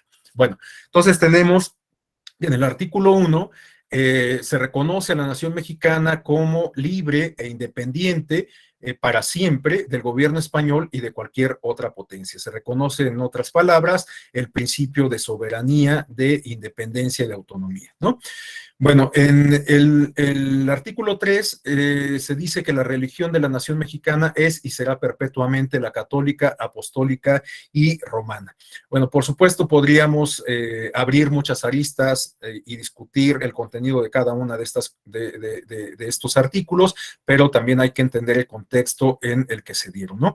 Esto de que la noción será, la religión de la nación será perpetuamente la católica, pues como que de suyo implica contravenir estas nociones modernas de que el derecho es maleable, de que la fuente, de que o mejor dicho, también implica no reconocer las distintas fuentes del derecho, ¿no? Entre otras cuestiones. En fin, entonces tenemos que este artículo 3º reconoce como obligatoria la religión católica apostólica romana. En el artículo 4º tenemos que la nación mexicana adopta para su gobierno la forma de república representativa popular federal. Aquí ya podemos ver cómo se plasman justamente estos factores, estos elementos ideológicos que nos adelantaba desde hace rato Uciel sobre el republicanismo en contraste con la monarquía, ¿no? En el artículo 6 tenemos que se divide el supremo poder de la federación para su ejercicio en legislativo, ejecutivo y judicial, y en el artículo 9 tenemos que las cualidades de los electores se prescribirán constitucionalmente por las legislaturas de los estados, a las que también corresponde reglamentar las elecciones. Bueno, a continuación tenemos algunos apuntes que nos ayudan a recapitular algunos de los eventos que acabamos de mencionar. Simplemente los leo con este propósito de resumir, ¿no? De sintetizar lo que hemos comentado hasta esta parte. Entonces tenemos que en 1810 surge el movimiento insurgente de independencia. En 1812 se promulga la Constitución de Cádiz. En 1813 se dieron a conocer los sentimientos de la nación. Un año después, en el 14, se promulga la Constitución de Apatzingán. En 1821 se proclama la independencia después del Plan de Iguala y de negociaciones con Iturbide, quien finalmente se corona emperador de México el 21 de julio de 1822. En el año de 1824, el constituyente proclama el Pacto Federal y la Constitución Federal de los Estados Unidos Mexicanos. Bueno, aquí, aun cuando el federalismo no pudiéramos considerarlo como un elemento inherente a la democracia, de alguna forma se relaciona, ¿no? El federalismo implica la comunión de distintas entidades políticas, territoriales y sociales en la suscripción de un solo pacto para conformar una unión, ¿no? Entonces, los orígenes del federalismo en México los podemos identificar entonces en este periodo histórico y en particular en la promulgación de la Constitución de 1824. El federalismo es un tema sumamente interesante en nuestro país.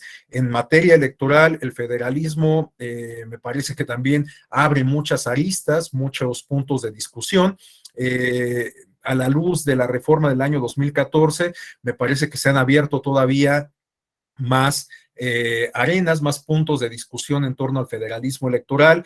Yo no sé si sea lo más adecuado el modelo de gobernanza electoral que adoptamos desde entonces, pero sí me genera cierta inquietud el contrastar, por ejemplo, el hecho de que las entidades federativas cuenten con sus propios poderes públicos, como el ejecutivo, el legislativo, el judicial, pero que no puedan contar con autoridades electorales designadas en el propio ámbito local, ¿no? Es algo que me genera cierta inquietud. Les digo, yo no sé si sea el mejor esquema, cada quien tendrá su propia opinión.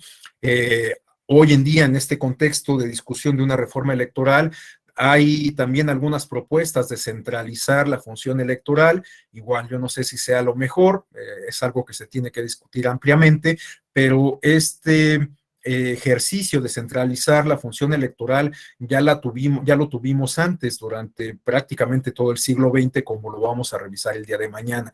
Entonces, bueno, pues algo debemos de haber aprendido de tantas décadas del siglo XX. A lo mejor es conveniente que regresemos, nunca podemos renunciar a regresar sobre nuestros pasos, pero por lo menos creo que ese regreso tendría que ser con base en la experiencia acumulada, ¿no? Bueno, pasamos a otros apuntes que también se dan o que se refieren a este periodo que estamos discutiendo. Tenemos que en 1828 se lleva a cabo una elección presidencial en donde resultó triunfante Agustín Gómez Pedraza y se rebeló en su contra Antonio López de Santana, otra figura sumamente polémica de la historia de nuestro país, a quien se le atribuye la venta del territorio nacional, aunque hay ahí varios aspectos que tendríamos que considerar, ¿no? Ahí hay que reconocer que la Unión Americana estaba en un periodo de expansión que pues a lo mejor hubiera sido difícil que frenáramos como nación independiente, considerando justamente la efervescencia política, la inestabilidad económica, social e igualmente política que teníamos en nuestro país, ¿no? Pero bueno, les digo, hay muchos elementos que tendríamos que considerar. Yo no niego que Santana tuvo varios pasajes, la personalidad misma del personaje es sumamente polémica, pero creo que también es un tanto injusto que lo veamos como uno de los grandes villanos de la historia de nuestro país, ¿no? Bueno, tenemos que en el año 33 Santana es declarado presidente, en el año 36 es encarcelado y el Congreso expide las 7 leyes. Estas 7 leyes, ustedes que conocen la historia del constitucionalismo, justamente reemplazaron la Constitución del 24. Podemos advertir aquí un esfuerzo de centralización política. Esto explica en parte también el abandono de las provincias del norte y que a la sazón de alguna forma alentaría la separación del territorio de Texas, entre otras cuestiones, ¿no? Bueno, tenemos que en el año de 1843 se elaboraron las bases orgánicas con un Congreso centralista integrado por 68 personas y en el año de 1847 la Constitución de 1824 es restituida y a pesar de que se restituye la Constitución del 24, se busca nuevamente a Antonio López de Santa Anna para que ocupe la máxima magistratura del país. Durante este periodo que va prácticamente de finales de la década de los 20 hasta principios de la década de los 50, seguramente ustedes recordarán que Santa Anna ocupó en varios momentos la presidencia del país, ¿no? En algunas ocasiones, pues casi por invitación, en otros casos por invitación. En fin, durante este periodo es donde tuvimos quizás la mayor alternancia de titulares del Ejecutivo en nuestro país. Incluso algunos presidentes ocuparon esta posición prácticamente durante algunos meses. Bueno, solamente para complementar esta información que acabamos de comentar en estos apuntes, en estos bullets, me parece igualmente relevante que hagamos alusión a algunos contenidos de estos instrumentos con carácter constitucional que en su momento sustituyeron a la Constitución de 1824. Es decir, hago referencia a las 7 leyes constitucionales de 1836 y a las bases orgánicas constitucionales. Comenzamos por el primer instrumento. Tenemos acá que estas 7 leyes, en particular, en los antecedentes que podemos identificar con el concepto, con las nociones de democracia, los podemos ubicar en un apartado de la primera ley, ¿no? Esta primera ley se integraba por 15 artículos, en ella se otorgaba la ciudadanía a aquellas personas que supieran leer y que tuvieran un ingreso anual mínimo de 100 pesos. Aquí podemos advertir cómo la ciudadanía se condicionaba a una posición económica, a una renta, y bueno, se excluía de esta obligación a los trabajadores domésticos, quienes no tenían derecho a el voto, ¿no? Es decir, los trabajadores domésticos evidentemente no podían garantizar este ingreso anual mínimo de 100 pesos y por lo tanto no podían ejercer la ciudadanía. Esta ley estaba conformada por 15 artículos, entre los cuales podemos destacar aquellos atinentes a el establecimiento de los derechos de los ciudadanos, en aquel en donde se definía los conceptos de nacionalidad y ciudadanía, estableciendo la obligación de profesar la religión de su patria. Se garantizaba la libertad de tránsito, la libertad de imprenta, la inviolabilidad de la propiedad privada y la irretroactividad de la ley. Por otro lado, algunos de los contenidos más relevantes que podemos destacar en relación con las nociones democráticas, en este caso contenidas en las bases de organización política de la República Mexicana de 1843, es decir, este instrumento normativo de tipo constitucional que reemplazaría las 7 leyes, tenemos los contenidos de los artículos 7, 8 y 9. Tenemos que en el artículo 7 se reconoce que son habitantes de la República todas aquellas personas, bueno, en este caso se hablaba de hombres, como ya lo comentaba bien Laura hace rato, se habla de hombres que hubiesen nacido en el territorio nacional. En el artículo 8 tenemos que se establecen como obligaciones de los habitantes de la República observar la Constitución y las leyes y obedecer a las autoridades. En el artículo 9 tenemos que se reconocen como derechos de los habitantes de la República que nadie es esclavo, nadie que haya alcanzado el territorio nacional puede ser hecho esclavo, nadie puede ser molestado por sus opiniones, por lo tanto, todos tienen derecho para imprimirlas y circularlas sin necesidad de previa calificación o censura, es decir, que se reconoce de alguna forma el derecho a la libertad de expresión, a la libertad de imprenta, y también se reconoce en este artículo 9 que a nadie se le aprenderá sino por mandato de algún funcionario a quien la ley de autoridad para ello. Excepto el caso de delito infraganti, en que puede hacerlo cualquiera del pueblo. Es decir, que podemos identificar estos antecedentes respecto a las garantías legales que hoy en día son sustantivas, consustanciales de nuestra Constitución Política de 1917, ¿no? Otros elementos, otros contenidos que vale la pena destacar de estas bases orgánicas del año 43 se refieren a el artículo 18, el 19 y el 20. En el 18 se reconoce que son ciudadanos los mexicanos que hubiesen cumplido 18 años siendo casados o 21 si fuesen solteros. Encontramos aquí una diferencia etaria en función de la edad para alcanzar esta categoría constitucional de ciudadanía, ¿no? Vemos que también aquí se condiciona esta categoría de ciudadanía a una renta, en este caso esta renta ascendía a 200 pesos anuales tal renta tenía que proceder de capital físico, industria o trabajo personal honesto. Se reconocían los derechos de los ciudadanos mexicanos, entre los cuales se encontraba el de votar en las elecciones populares, y también se establecían obligaciones a las personas que ejercían esta categoría de ciudadanía.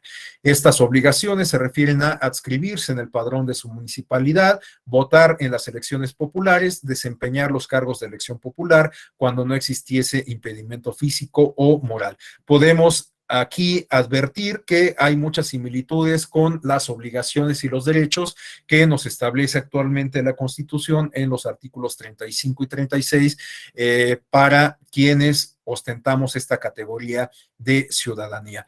De hecho, últimamente se ha puesto mucho a discusión esta parte de las obligaciones a la luz de experiencias como la consulta popular que tuvo verificativo el año pasado y el ejercicio de revocación de mandato que se llevó a cabo este año, porque hay quienes consideran que a todas las personas que no participaron en estos ejercicios se les debería de sancionar en razón de que la Constitución establece como una obligación para las y los ciudadanos el votar, ¿no?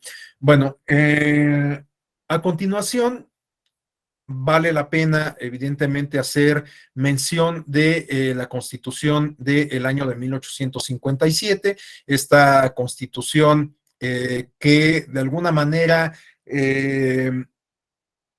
plasma algunos elementos que podríamos identificar con una vinculación todavía más evidente, más clara, respecto a algunos aspectos torales contenidos en la Constitución actual que contribuyen a configurar la democracia moderna en nuestro país, ¿no? Por ejemplo, el principio de laicidad, me parece que ese es el más claro, ¿no? Bueno, pero tenemos algunos otros contenidos que vale la pena igualmente referenciar. Tenemos que en el artículo 1 de la Constitución del 57 se establece que el pueblo mexicano reconoce que los derechos del hombre son la base y el objeto de las instituciones sociales, es decir, aquí podemos advertir una visión, una óptica, una perspectiva humanista en el texto constitucional. Ya no solamente se habla de estas grandes abstracciones sobre el republicanismo, sobre la unión, sobre la federación, sobre los principios de soberanía, de autonomía, sino que podemos advertir ya que el aspecto individual, el aspecto de los ciudadanos, de las personas, juega un papel mucho más importante, mucho más significativo, ¿no? Tenemos que en el artículo 2 se reconoce que todas las personas nacen libres en el territorio nacional. Aquí podemos advertir igualmente cómo la configuración del derecho a la libertad es mucho más enfático, mucho más contundente, ¿no?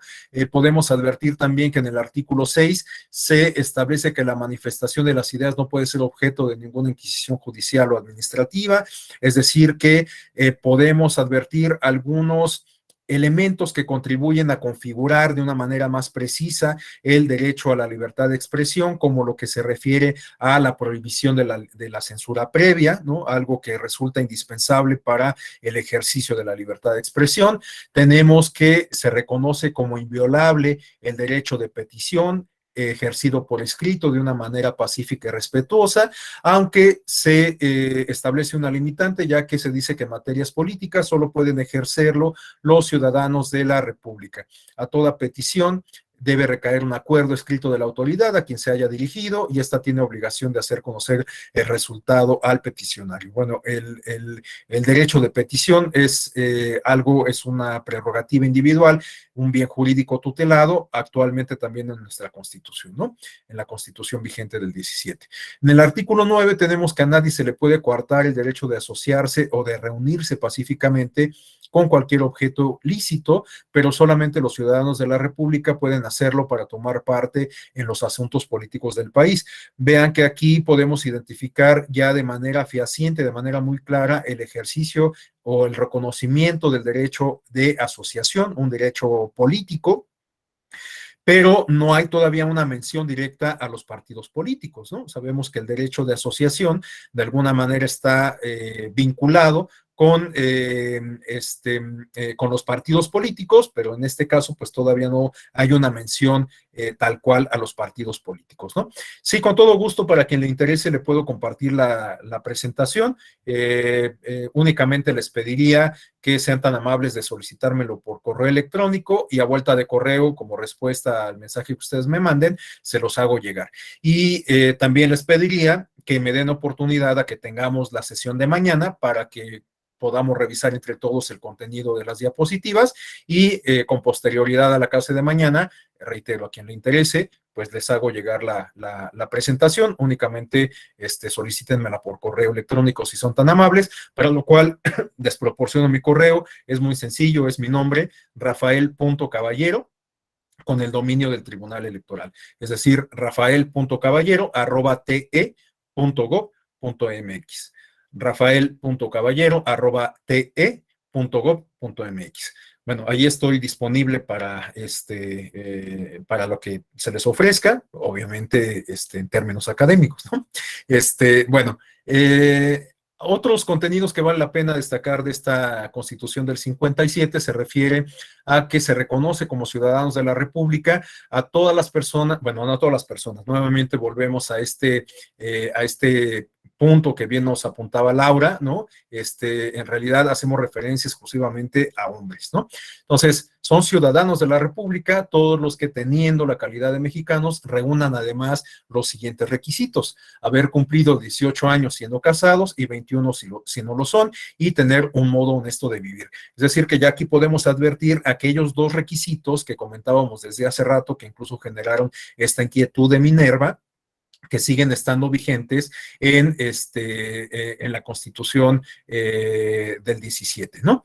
Bueno, tenemos a continuación el artículo 35, en donde se establecen como prerrogativas de los ciudadanos votar en las elecciones populares, poder ser votado para todos los cargos de elección popular y nombrado para cualquier otro empleo o comisión, es decir, que aquí podemos identificar de alguna forma el planteamiento sobre las dos dimensiones del derecho al voto, ¿no? El voto pasivo y el voto activo, ¿no? Sabemos que el voto activo se refiere a esta posibilidad de que acudamos a las urnas para designar a los representantes, y el voto pasivo se refiere a esta posibilidad de nosotros mismos postularnos a un cargo de elección popular, en donde eventualmente podamos ser designados mediante el concurso de las personas a las urnas, ¿no? De los ciudadanos, las ciudadanas a las urnas. Bueno, tenemos también que en este artículo 35 se reconocen como prerrogativas del ciudadano asociarse para tratar los asuntos políticos del país. Nuevamente vemos un antecedente del derecho de asociación, aunque no una relación, no una mención expresa a los partidos políticos. Tenemos también que se plantea como prerrogativa individual tomar las armas del ejército o en la Guardia Nacional para la defensa de la República y de sus instituciones, y por último, ejercer en toda clase de negocios el derecho de petición. Una última lámina sobre el contenido de la Constitución del 57. Se establecen como obligaciones del ciudadano de la República inscribirse en el padrón de su municipalidad, algo que también sigue estando vigente como parte del catálogo de obligaciones para quienes ejercemos esta categoría de ciudadanos, de ciudadanas. Tenemos que cumplir con la obligación de inscribirnos en el padrón electoral, ¿no? Sabemos que votar no es solamente un derecho, sino una obligación, de acuerdo a lo que estipula justamente la Constitución actual, ¿no? En su artículo 35 y 36. Bueno, tenemos que también se reconocía como obligaciones del ciudadano de la República, alistarse en la Guardia Nacional, votar en las elecciones populares en el distrito que le correspondiese, desempeñar los cargos de la elección popular de la Federación, que en ningún caso podían ser gratuitos. Y bueno, yo destacaría el punto anterior sobre votar en las elecciones populares en el distrito que le corresponda, sobre todo por la mención que se hace a la circunscripción, es decir, se hace ya una mención, se incluye en el texto constitucional este concepto o esta palabra, esta expresión que nos llama a una forma de organización política electoral, una forma de división territorial y demográfica para llevar a cabo ejercicios democráticos, ¿no? Sabemos que en la actualidad, para el caso mexicano, esta organización demográfica y territorial la podemos advertir a partir de estos conceptos de circunscripciones y distritos, ¿no? Bueno, pues estos antecedentes sobre estos conceptos los podemos identificar en esta alusión que se hace en el artículo 36 de la Constitución del 57. Es decir, que esto, más allá de la mención, es decir, de la cuestión literal, de lo que nos habla es de cómo de alguna forma comienzan a gestarse algunas nociones y algunos aspectos técnicos para institucionalizar, para normalizar, para materializar estos ejercicios democráticos de designación de representantes populares, ¿no? Bueno, tenemos por último el artículo 39 y el artículo 40. El primero, el 39, establece que la soberanía nacional reside esencial y originariamente en el pueblo y que todo poder público dimana del pueblo y se instituye para su beneficio. El pueblo tiene en todo tiempo el inalienable derecho de alterar o modificar su forma de gobierno, algo que sigue estando presente en la Constitución actual, en la Constitución del 17, este principio de soberanía popular.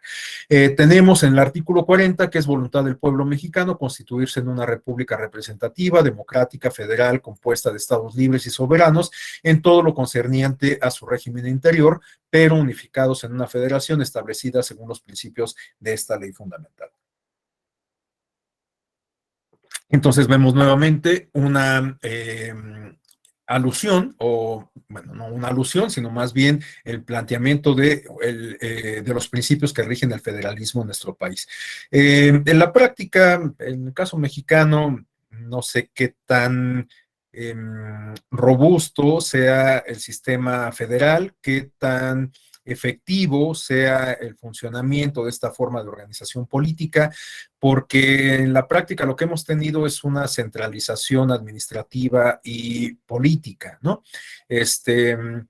Claro, el diseño institucional, constitucional y demás, pues nos da cuenta de una forma de organización política republicana y federalista, pero en la práctica, les digo, no sé qué tanto esto sea una realidad. Les comentaba yo el caso de la materia electoral, ¿no? Ahí vemos que pues a lo mejor hay un cierto déficit de federalismo electoral, pero hay algunos otros fenómenos políticos que también me llaman a la reflexión respecto a cómo se da el federalismo en nuestro país.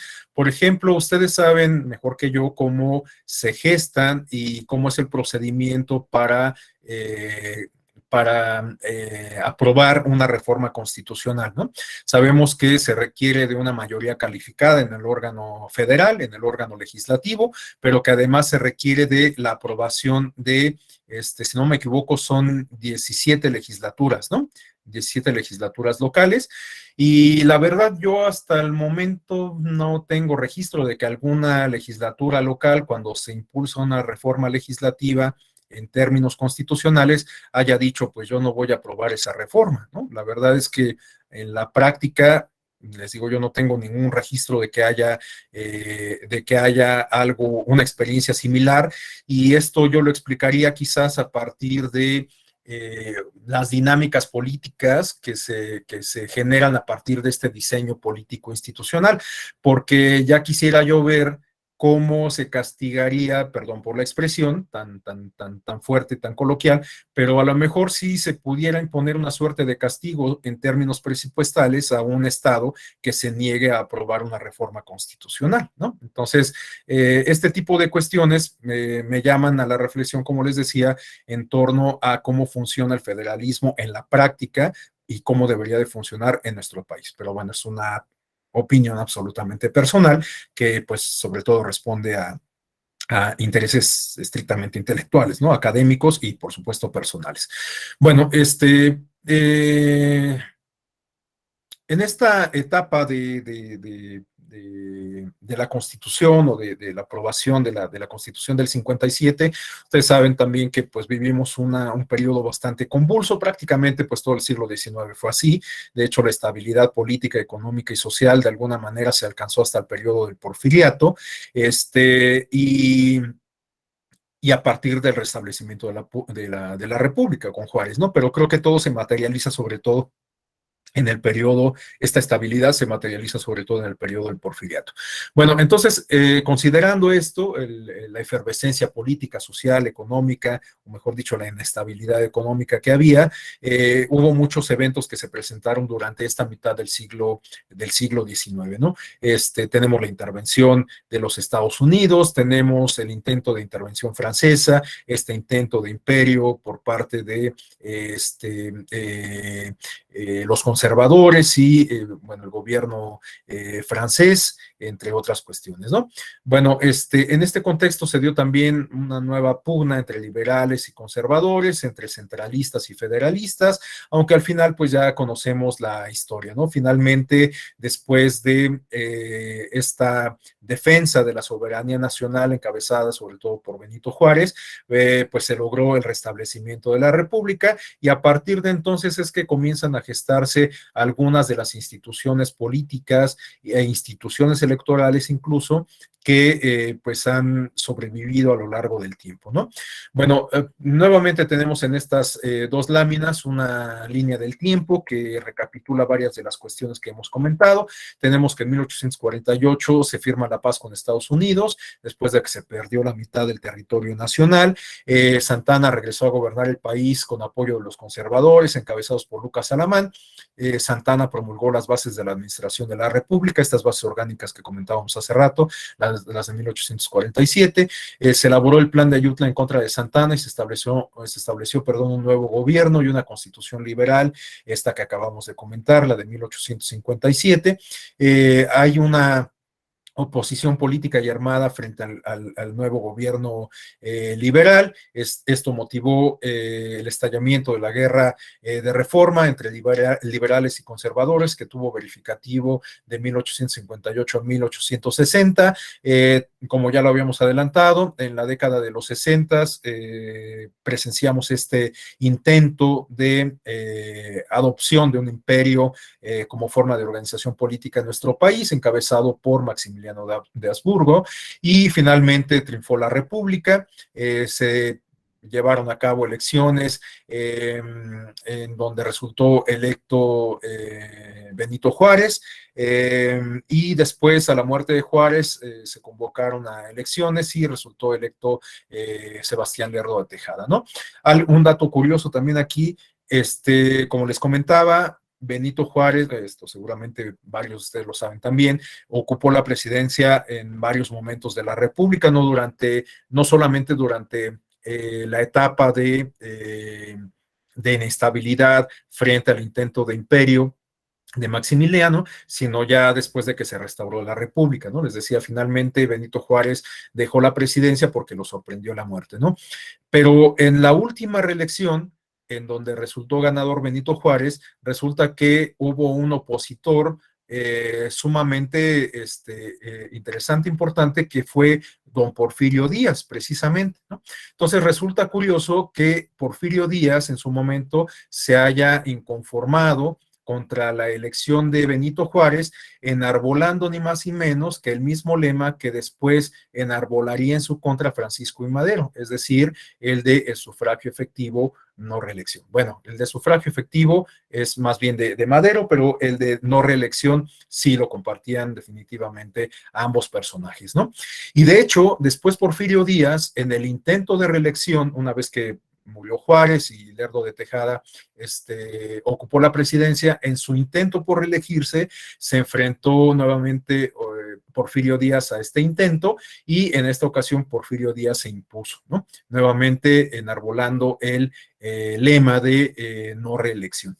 Entonces, Porfirio Díaz finalmente logró la presidencia por la vía democrática, por elecciones, de una manera legítima, apoyado en esta bandera ideológica de la no reelección, y de hecho el propio Díaz cumplió de alguna forma con su propio ideario, en el entendido de que ocupó la presidencia durante los 4 años que en ese entonces eran el periodo de tiempo que se establecía en la Constitución para desempeñar este cargo, y después dejó la presidencia y en su lugar fue electo Manuel González, quien era muy cercano a Porfirio Díaz, y después de los 4 años de gestión de Manuel González fue electo nuevamente Porfirio Díaz, se postuló, se presentó a elecciones, fue electo nuevamente, y a partir de entonces Porfirio Díaz cada 4 años llevaría a cabo un ejercicio aparentemente democrático en el que invariablemente siempre resultó ganador, ¿no?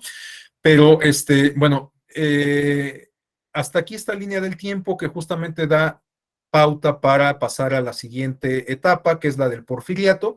Por cuestiones del tiempo, bueno, pues mañana, si les parece bien, podemos partir de este periodo histórico, periodo que lo vamos a pasar relativamente rápido para después empezar ya a abordar el periodo que de alguna manera podríamos considerar, como les decía desde el principio, como alimentador de las bases democráticas de nuestra forma de organización política actual. Es decir, estas bases políticas que comenzaron a gestarse durante el periodo revolucionario, y particularmente durante el periodo post-revolucionario, en esta fase, este periodo conocido como el maximato, ¿no? En el maximato, durante el periodo de la presidencia de Plutarco Elías Calles, es que se sentaron muchas de las bases del actual sistema político mexicano. Pero les digo, bueno, esto ya lo comentaremos el día de mañana. Nos quedan escasos 8 minutos y quisiera consultarles si en este breve tiempo que nos queda alguien desea hacer alguna intervención, plantearnos alguna inquietud, algún aporte, alguna duda, algún reclamo. Todo es absolutamente bienvenido.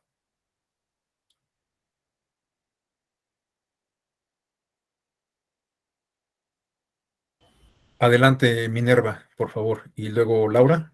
Minerva, por favor. No, doctor, yo le agradecía, quedó claro. O sea, todo quedó claro hasta el momento. Ok, muchas gracias. Adelante, Laura. Profe, como siempre, una delicia de clase. La historia es la mera maestra y de verdad que muy clara, muy bonita la explicación, así que yo ya pedí mi compartirlo ahí en el correo. Muchas gracias. Muchas gracias, Laura.